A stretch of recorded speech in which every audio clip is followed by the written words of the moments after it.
आज प्रधानमंत्री नरेंद्र मोदी मेरठनी धरती पर हता अने विपक्षने आड़े हाथ लेता एमणे कह्युं के विपक्ष पहली वार नग्न अवस्थामां आवी गयुं। कारण ए छे के दुनियानी सामे ज्यारे दुनियाना मंचना नेताओ भारतमां हाजर होय ए समये कोंग्रेसना नेताओए विरोध कर्यो अने विरोधमां बुद्धिनुं प्रदर्शन कर्युं। व्यक्तिगत हुमला अने देशना सन्मानने ठेस पहोंचाडવાનો आरोप लगाव्यो। प्रधानमंत्री मोदी आड़े हाथ लेता कह્યું છે કે આ કોંગ્રેસે પ્રદર્શન કર્યું છે એ નગ્ન રાજનીતિનો અખાડો છે।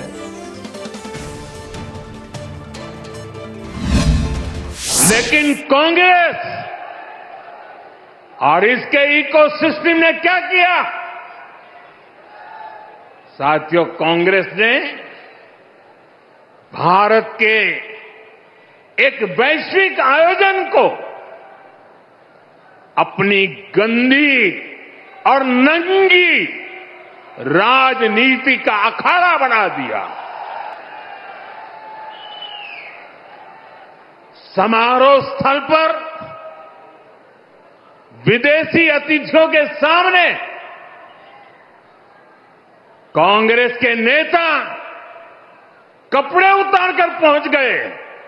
मैं कांग्रेस वालों को पूछता हूं, देश तो जानता है आप पहले से ही नंगे हो, फिर कपड़े उतारने की जरूरत क्या पड़ी? कांग्रेस के नेताओं ने वहां जो कुछ किया वो दिखाता है कि देश की सबसे पुरानी पार्टी वैचारिक रूप से कितनी दिवालिया हो गई है, कितनी दरिद्र हो गई है। અને બીજી તરફ કિશ્તવાડમાં સુરક્ષા દળો દ્વારા એક મોટું ઓપરેશન હાથ ધરવામાં આવ્યું છે। ઉપર આકાશ ને નીચે ધરતી બંને તરફથી વાર થઈ રહ્યો છે। જૈશ-એ મોહમ્મદના 2 આતંકીઓને ઠાર કરાયા છે। સુરક્ષા દળોએ કોર્ડન કરીને સર્ચ ઓપરેશન કર્યું। કિશ્તવાડના ચત્રુ વિસ્તારમાં સર્ચ ઓપરેશન થઈ રહ્યું છે અને આતંકીઓને વીણીને સફાયો કરવામાં આવી રહ્યો છે।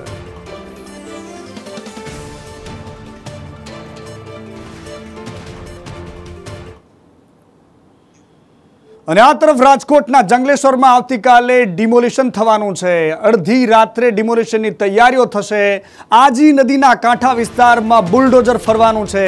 1487 જેટલા મકાનો દુકાનો ધ્વસ્ત થઈ જશે। ગેરકાયદેસર દબાણો છે અને આકાશી દ્રશ્યો પણ ખતરનાક છે। લોકો પોતાનો સામાન લઈને જઈ રહ્યા છે। 87,000 ચોરસ મીટર જગ્યા ખુલ્લી કરવા માટે તંત્ર મેદાને છે।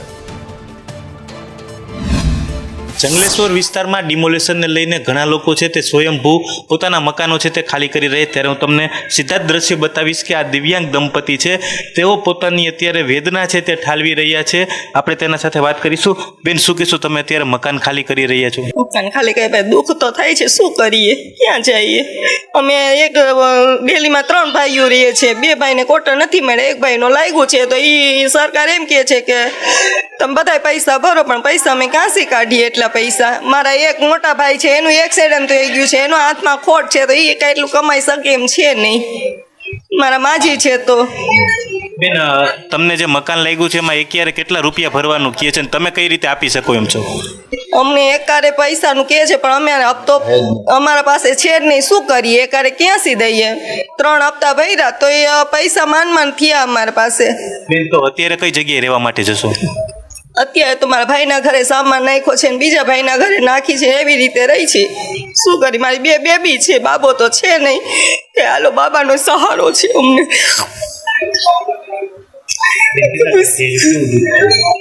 દુઃખ તો બહુ જ થાય છે, શું કરીએ? 2 દીકરીઓ છે।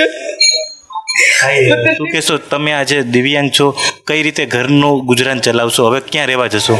આ તો મારા ભાઈઓ મારા સાથે રહે છે તો હું મારો ઘર સંસાર હલાવી શકું, કેમ કે મને અમે 2 માણસો અપંગ છીએ તો અમે ખુદની કાંઈ હેલ્પ કરી શકીએ છીએ એમ છીએ નહીં, તો અમારા 2 ભાઈઓ સાથે રહીએ છીએ અને અમને આ લોકોએ 1 ક્વાર્ટર દીધું છે અને અમે આમાં પૂરેપૂરા 3 પરિવાર રહી છીએ। અમારા ઘરમાં કુલ 8-9 માણસો ભેગા રહી છીએ અમે, અને અમને એક માણસ રહીએ ને એટલો ક્વાર્ટર દીધો અને એની ચાવી અમને સોંપી નથી। તો અમારી એ વિનંતી છે કે કે અમારી પાસે એટલા પૈસા નથી કે અમે એક હારે ભરી શકીએ, તો અમે એમ કહેવા માંગીએ છીએ સરકારને કે અમને અમારો ક્વોટરની ચાવી દઈ દો, કારણ કે અમે અમારું સામાન તો અહીંયા નાખી શકીએ. અત્યારે અમે ક્યાં જાય? અમે આ રોજા મહિના હાલે છે, અમે ખુદે રોજેથી છીએ, અને આમાં સામાન ફેરવવું હોય તો અમને મદદ એટલું હેલ્પ કરે છે કે અમારું આ બધું રાખે. અમે તો કાંઈ કરી શકીએ એમ છીએ નહીં. ચોક્કસ આ હતું દિવ્યાંગ પરિવાર કે જેઓએ સ્પષ્ટ શબ્દમાં જણાવ્યું કે કોર્પોરેશન છે તેના દ્વારા તેમને મકાન છે તે ફાળવવામાં આવ્યું છે, પરંતુ કોર્પોરેશન અત્યારે એક સાથે 55,000 રૂપિયા છે તે માંગી રહી છે. ત્યારે તેઓની પરિસ્થિતિ નથી કે એક સાથે 55,000 રૂપિયા છે તે ભરી શકે. ત્યારે આ પરિવાર છે તે માંગ કરી રહ્યું છે કે અમને અત્યારે જે ક્વાર્ટર છે તેની ફાળવણી કરવામાં આવે, અમે કટકે 5,000 રૂપિયા હપ્તા ભરી શકી તેટલી જ અમારી કેપેસિટી છે. બંને દંપતી દિવ્યાંગ હોવાથી અત્યારે પરિવારનું ગુજરાન ચલાવવું ખૂબ જ મુશ્કેલ બન્યું છે. કેમેરામેન વિપુલ બોરીચા સાથે દિવ્યેશ જોશી, સંદેશ ન્યૂઝ, રાજકોટ. 700થી વધારે આવાસ હાલ ખાલી થઈ ચૂક્યા છે, જેને હવે અમે ડિમોલિશન, લોકો ત્યાંથી બહાર નીકળી ગયા છે, ડિમોલિશન એનું હાથ ધરવામાં ચાલુ થઈ રહ્યું છે. બીજા પણ ધીમે ધીમે ગ્રેજ્યુઅલી થઈ રહ્યા છે. ઇલેક્ટ્રિસિટીનું ડિસ્કનેક્શનની કામગીરી આજ સવારથી ચાલી રહી છે, તો એમાં પણ એક સારા નંબરમાં અમે ઇલેક્ટ્રિસિટી પણ ડિસ્કનેક્ટ કરી ચૂક્યા છીએ. અને ઉનાળાની શરૂઆત થાય એ પહેલા જ હવે વાહનો ભડકે બળવાના શરૂ થઈ ગયા છે. ભરૂચના જંબુસરમાં ટ્રકમાં આગ લાગી અને આગની ઝપેટમાં આવતા 4 લોકો દાઝ્યા છે. અલહમદ હોસ્પિટલ પાસે આ આગ લાગી અને ઈજાગ્રસ્તોને હોસ્પિટલમાં ખસેડવામાં આવ્યા. આની પાછળનું કારણ શું છે હજુ સુધી સ્પષ્ટ નથી, પરંતુ આગ ભયંકર હતી. 4 લોકો ઘાયલ થયા છે. સંવાદદાતા રફીક મારી સાથે ફોનલાઈન પર જોડાયા છે. રફીક, કયા પ્રકારે આગ લાગી હતી અને જે ઘાયલ થયા છે એમની પરિસ્થિતિ શું છે અત્યારે? જંબુસરની અંદર અલ મહમૂદ હોસ્પિટલની સામે એક ટ્રકની અંદર જે ડીઝલ પંપ છે, ડીઝલનું મશીન હતું, ત્યાં આગળ એક ટ્રકની અંદર વેલ્ડિંગ કામ કરી રહ્યા હતા. એ દરમિયાન આ ટ્રકની નજીકમાં જે ઉભેલા હતા તે 2 મજૂર અને એક ટ્રકનો માલિક હોય એવું હાલ જાણવા મળ્યું છે. આ 3 જણને આગ લાગી છે અને તેઓની સારવાર અહીંયા જંબુસરના અલ મહમૂદ હોસ્પિટલમાં કરી હતી અને ત્યારબાદ તેઓને વડોદરા રિફર કરવામાં આવ્યા છે. હાલ એમને વધુ સારવાર માટે વડોદરા રિફર કરવામાં આવ્યા છે. જી બિલકુલ રફીક, વધુ માહિતી માટે આપના સંપર્કમાં રહીશું. અને આ તરફ પેટલાદની સોજિત્રા જીઆઈડીસીમાં પણ આગ લાગી છે. કેમિકલના ગોડાઉનમાં આગના કારણે દોડધામ મચી ગઈ. ધુમાડાના ગોટે ગોટા દૂર દૂર સુધી નજરે પડ્યા. ફાયર વિભાગ દ્વારા આગ પર કાબુ મેળવવાની કામગીરી ચાલી રહી છે અને આગ ભયંકર હતી કારણ કે દૂર દૂર સુધી આગના દ્રશ્યો જોવામાં આવી રહ્યા હતા. ફાયરના જવાનો આગ બુઝાવવાની કામગીરી કરી રહ્યા છે.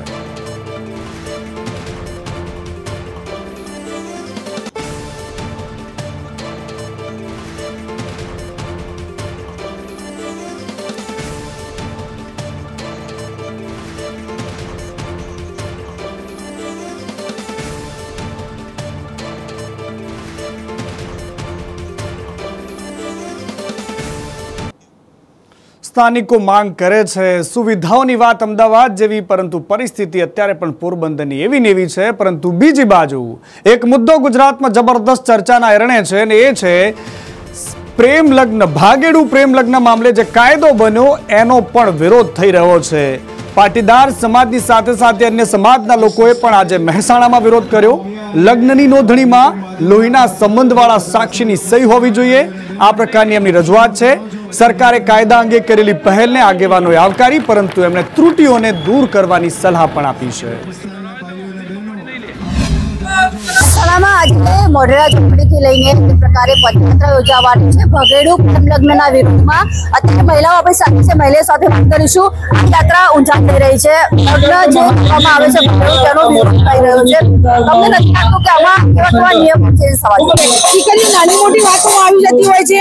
દીકરાઓ અત્યારે હાલ મોટી મોટી વાતો કરતા હોય છે જ્યારે એમને લગ્ન કરવાના હોય છે, અને પછી લગ્ન પછી 1-2 વર્ષ પછી એવું કહે છે કે મારા વિચારો નથી મળતા, ત્યારે ભોગવવાનું માતા પિતા. દીકરીનું ભવિષ્ય બગાડવું એ બહુ મોટો ગુનો છે. કોઈ સ્ત્રીની જિંદગી બગાડવી એ બહુ મોટો ગુનો છે. તો જે ભગાડીને લઈ જાય છે, ભવિષ્યમાં જો એ દીકરીને તકલીફ થાય ને એના ઉપર કડક કાર્યવાહી થવી જ જોઈએ અને 2 સાક્ષીઓ ઉપર પણ કડક કાર્યવાહી થવી જોઈએ. ત્યારબાદ જે દીકરાઓ જે ષડયંત્ર કરી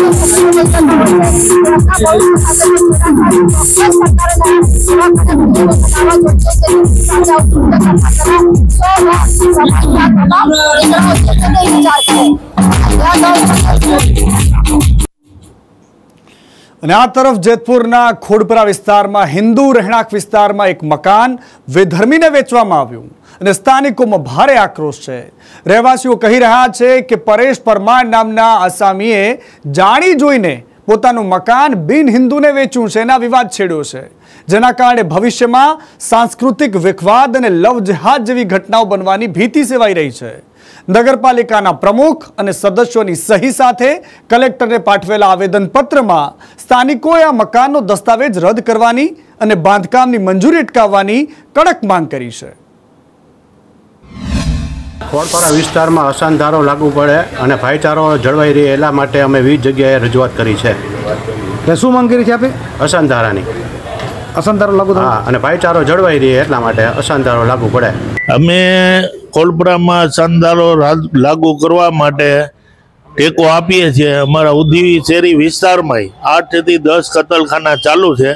4 મહિનાથી અમે રજૂઆત કરીએ છીએ, હજી એમ કાંઈ એમાં કાર્યવાહી થયેલ નથી. એ લોકોની એવી રજૂઆત છે કે આગળ જતા અહીંયા કતલખાના ચાલુ ન થાય, બરાબર, અસાનધારો લાગુ પડે એવી અમારી માંગ છે. તે લોકોની માંગ છે, શું માંગ છે તે લોકોની?